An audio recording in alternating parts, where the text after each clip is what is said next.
বৈষম্য বিরোধী ছাত্র জনতার আন্দোলন দমনে শেখ হাসিনার সরকার স্পষ্ট গণহত্যা চালিয়েছিল বলে মন্তব্য করেছেন জামায়াত ইসলামীর আমির ডক্টর শফিকুর রহমান।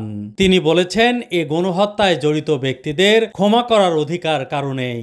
রাজধানীর মগবাজারের আলফালা মিলনায়তনে বৃহস্পতিবার সকালে জামায়াতের কেন্দ্রীয় মজলিসে শুরার উদ্বোধনী অধিবেশনে দেওয়া বক্তব্যে শফিকুর রহমান একথা বলেন।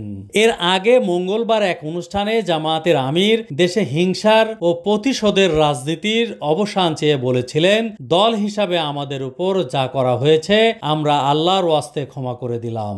মজলিসে শুরার সভায় ওই বক্তব্যের ব্যাখ্যা দিয়ে জামায়াতের আমির বিগত আন্দোলনের উল্লেখ করে বলেন, এই গণহত্যা ক্ষমা করার কারো অধিকার নেই। দল হিসাবে 15.5 বছর আমাদের সঙ্গে যে বৈরিতা করা হয়েছে, আমাদের নিবন্ধন কেড়ে নেওয়া হয়েছে, অফিসগুলোতে তালা ঝোলানো হয়েছে, আমাদের স্বস্তির সঙ্গে চলতে দেওয়া হয়নি, দফায় দফায় আমাদের নির্যাতন করা হয়েছে বিভিন্নভাবে।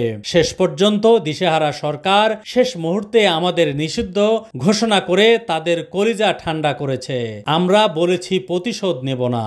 শফিকুর রহমান বলেন, প্রতিশোধ না নেওয়া মানে হচ্ছে আমরা আইন হাতে তুলে নেব না, কিন্তু সুনির্দিষ্ট অপরাধ যিনি করেছেন তার বিরুদ্ধে মামলাও হবে এবং তাকে সে মামলায় শাস্তিও পেতে হবে। ছাত্র জনতার আন্দোলনে নিষ্ঠুরভাবে দমনের চেষ্টার কথা উল্লেখ করে শফিকুর রহমান বলেন, কোনো মূল্যে গদি টিকে রাখতে হবে। এই জেদ ধরে শত শত মানুষকে হত্যা করা হয়। এটা ছিল সুস্পষ্ট গণহত্যা। শুধু স্থলভাগে নয়, আকাশ থেকেও গুলি চালানো হয়েছে। ইন্টারনেট সেবা পুরোপুরি বন্ধ করে দিয়ে যাদের হত্যা করা হয়েছে তাদের লাশ গুম করে দেওয়া হয়েছে। এ প্রসঙ্গে তিনি সামাজিক যোগাযোগ মাধ্যমে ভিডিও ছড়িয়ে পড়া আশুলিয়ায় ভ্যান ভর্তি মানুষের মরদেহের কথা তুলে ধরেন। জামায়াতের আমির বলেন, সেখানে ট্রাকের উপর লাশের স্তূপ, তারপর ধরিয়ে দেওয়া হয়েছে আগুন। আমরা কোন সভ্যতায় বসবাস করছি? আমরা সরকারের কাছে দাবি জানাবো, এই গণহত্যা যারা সংগঠিত করেছে অবশ্যই তাদের বিচারের আওতায় আনতে হবে। জামায়াতের আমির ধনী ব্যবসায়ী লুটেরাদের বিচার এবং তাদের ক্ষমা না করার উপর জোর দেন। তিনি বলেন, গরিব দেশের কিছু চতুর ধনী জনগণেরও সম্পদ লুণ্ঠন করে ব্যাংকগুলো ফোকলা করে দেশের বাইরে অর্থ নিয়ে গেছে। এই অর্থ 18 কোটি মানুষের, এদের আইনের আওতায় এনে অর্থ ফিরিয়ে আনতে হবে।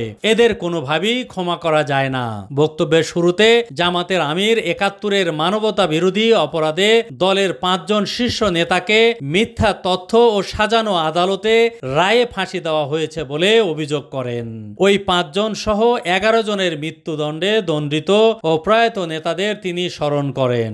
দীর্ঘ বক্তব্যে শফিকুর রহমান বিগত 15.5 বছরে সারা দেশের নেতাকর্মীদের গুম, খুন, নির্যাতন, কার্যালয়ে তালা ঝুলিয়ে দেওয়া, গ্রেফতার, মামলার ঘটনা তুলে ধরেন। তিনি বলেন, শুধু জামাত নয়, বিরোধী দল বিএনপি হাজারো ওলামায়ে কেরামের উপর একই ধরনের তাণ্ডব চালানো হয়েছিল। যদিও জামাতের উপর তাণ্ডব ছিল ভিন্ন মাত্রা, ভিন্ন গতিধারার। শত শত ছাত্র জনতার বিপ্লবের মধ্য দিয়ে অর্জিত এই পরিবর্তনকে কেউ যাতে ব্যর্থ করে দিতে না পারে সেজন্য সবাইকে সতর্ক থাকার আহ্বান জানান জামাতের আমির। জামায়াত ইসলামের পক্ষ থেকে জানানো হয়, 13.5 বছর পর দলের সারা দেশে কেন্দ্রীয় মজলিসে শুরার সদস্যদের সরাসরি উপস্থিতিতে এ অধিবেশন হয়।